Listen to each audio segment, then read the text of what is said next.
What is he going to have in store for us? Here you go, 38 years old, so experienced, 13 seasons on the tour. If you get a chance, go to the Freeride World Tour website and check out his run from Freeride because it was absolutely unbelievable. So maybe you can bring a bit of that flavour to the Petit Bec. Let's see. Reine Barkered going across to the skier's right side in that exposed couloir. There's only one way out of here, and he's going to add a couple. One above it now. Reine picking up speed, going up high on this and getting over into the zone where we saw Leo Slimek go. Huge, huge exposure underneath as he points it right off the nose and into Navarro Town. Reine Barkered.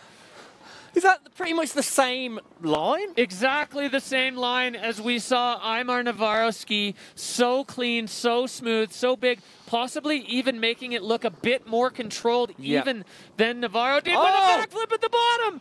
Hold on, Reine. Oh my goodness. No, Reine. My heart just broke in half. Wow. Reine Barkered on the extra credit backflip, just dumping it down after a mind-blowing run, finding the same zone as Aymar, and then just... My heart just sank. That would have been the difference, surely. It could have been the difference between getting him in that hot seat if we'd have just put that backflip down. Oh. Hugs from the crew as everybody is just in disbelief. Navarro just shaking his head as he thought he had it, and then to see Reine do the same line but with a backflip at the bottom.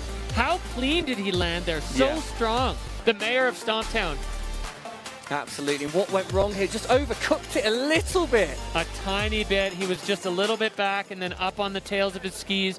And unfortunately, he kind of ran out of tails of his skis to ride on as he got further and further and further back and ended up putting his back down in the big wheelie. Reine Barkered, that was an incredible run. So committed, so fast. Everything you expect from Reine except the fall. We don't see that very often.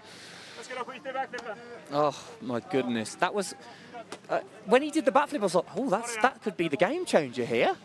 Yeah, absolutely, and Reine for sure. You know, he's such a humble guy. He's going to be shaking his head that when he went down, it was on probably the smallest feature in his run at low speed, and almost like, yeah, heartbreaking to see it end down there with a huge control issue for Reine Barkered. But what a show!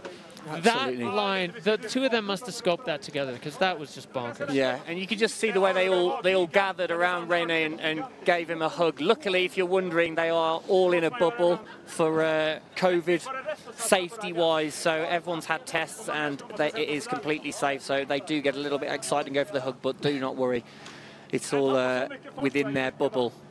And the emotions running high after watching one of your best friends just put down the run of the day, almost, maybe, who knows how the judges would have seen it, but one of the runs of my day, and then fall at the bottom. It's heartbreaking, but it is the sport, and this is where they put themselves on the line, and they know there's risk, they know there's consequence, and even with a move like that, obviously Reine is fine, but the consequence there was in his result. 7th, which is still a pretty strong result with a crash. Yeah. 72.33.